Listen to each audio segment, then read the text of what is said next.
Hi beautiful souls, it's Tan here today with our last video in the Saturn series, and today we're going to be talking about 5 tips that I have for if you have Saturn in the 12th house, Saturn in Pisces, or Capricorn ruling your 12th house.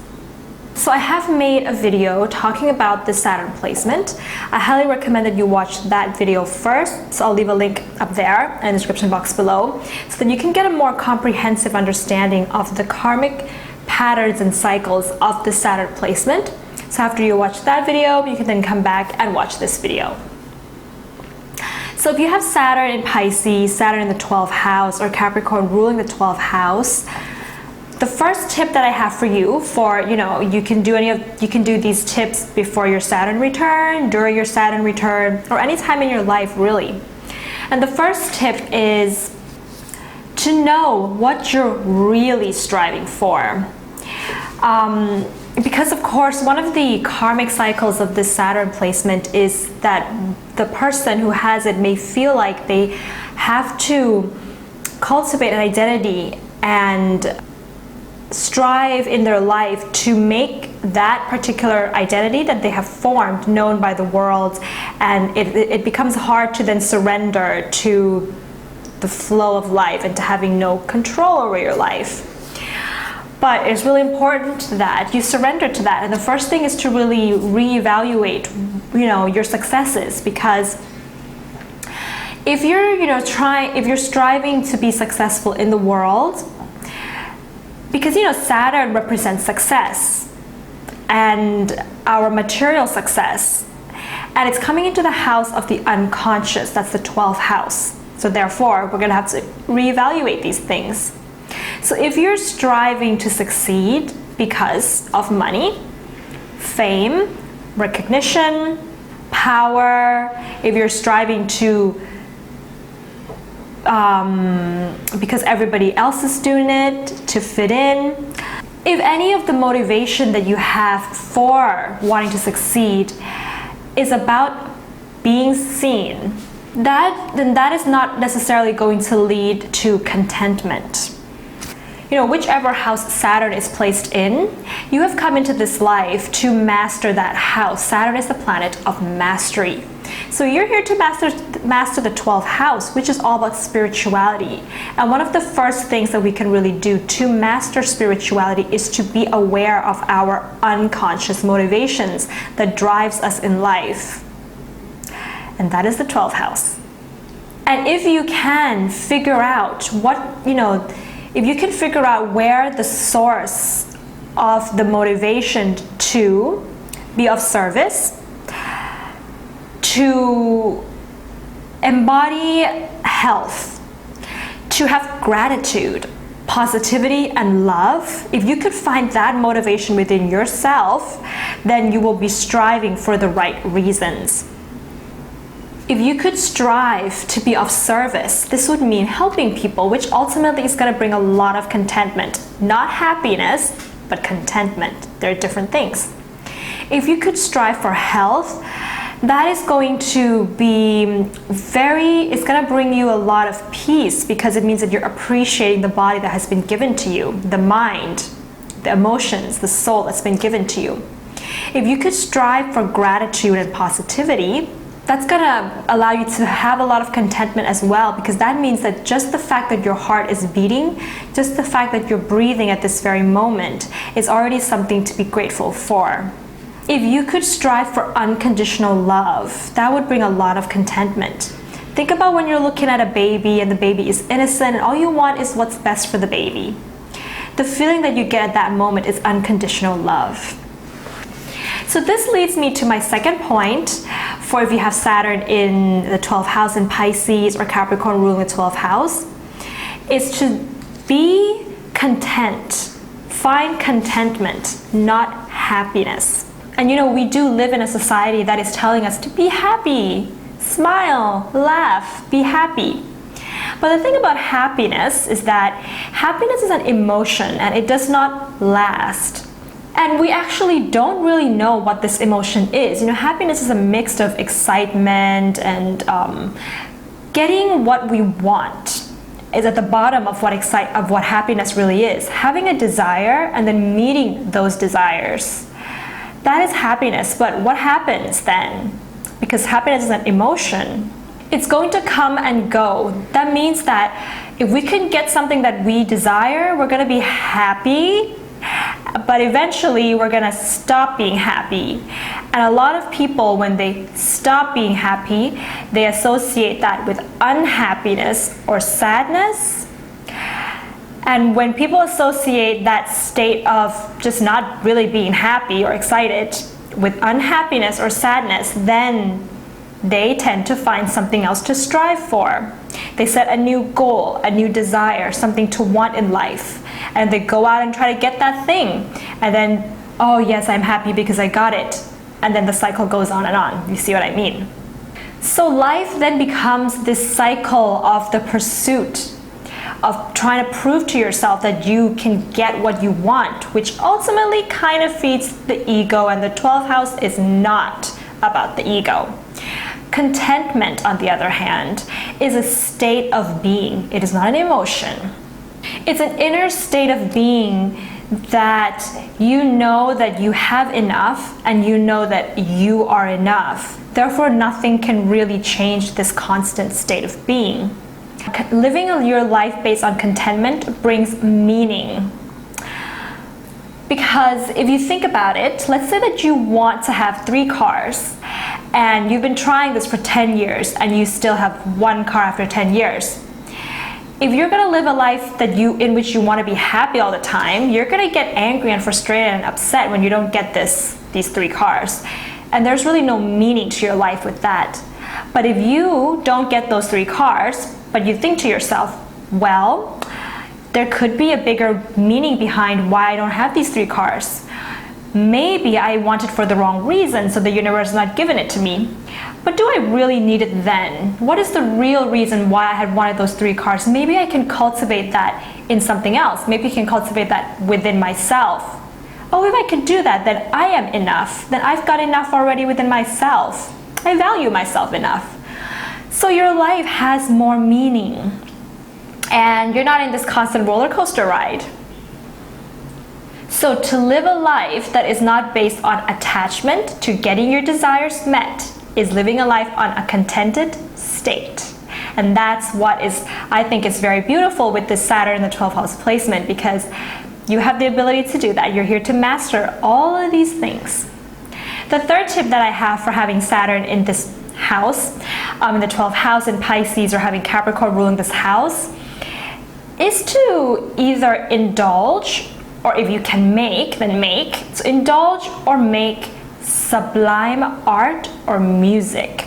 As someone who's got, a lot of planets in the 12th house, I love sublime art and music. And that's really the state that I'm most of the time in when I'm alone. So if you have Saturn here, try to look at or get into sublime art and music, because what sublime art really is it's art that has been done not for beauty or aesthetic purposes, but it is art that has been done to evoke a certain kind of emotion within you. It is there to sort of move your soul. And a lot of the times the way the art is created is based on evoking a mixture of awe, wonder, but also fear and horror mixed together. And so therefore it has the ability to stir certain emotions within you that you didn't even know you had. Edmund Burke said that astonishment is that state of the soul in which all its motions are suspended, with some degree of horror. So the psychology behind sublime art is that, usually sublime art has a lot to do with drawings or paintings that is made from nature. So the psychology behind it is that once you look at something like this, it actually makes human beings feel powerless, because it makes us feel smaller, because we're looking at something grander than us, bigger than us. So we're gonna feel powerless. But at the same time, there is an awareness that we are actually not that thing that we're looking at. We're not actually, you know, that mountain or that ocean that we're looking at. We're separated from it. So we're aware of this, and therefore we actually are superior to it because of that. But yet, if we were to be in that particular scene in real life, then we would have no control. We would have to submit to the strength of, you know, that piece of that, you know, that mountain or that ocean. So I think that this is a beautiful feeling to feel, because ultimately what this type of art is trying to get at, our music is trying to get at, is it's trying to make you see that there's greatness out there outside of yourself. And because of that, you are great. Because, you know, you're so great in the fact that you've got so much that you can make from being as small as you are, but yet there's something else greater out there. But you're a part of this other bigger, greater thing out there in the world. So yeah, definitely a thing to try out with Saturn in this house. The fourth tip that I have for the Saturn placement is to choose solitude from time to time. One of the most beautiful things about solitude is that it gives freedom. Not just freedom to do what you want, but it gives you the freedom to not be a follower. You become the leader of the moment that you are alone. The moment you are immediately with other people, you're gonna have to cooperate, you're gonna have to be a follower, somebody's gonna have to lead. But when you're alone, you're free from that. Because of that, you know, solitude is really a great way to build confidence in yourself when you come back out into the world.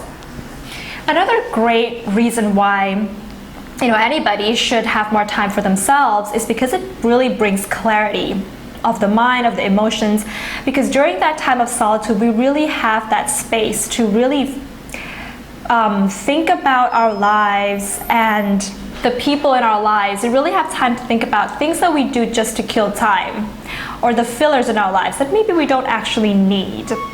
And the other really wonderful thing about solitude, and that science has proven this, is that it increases our empathy.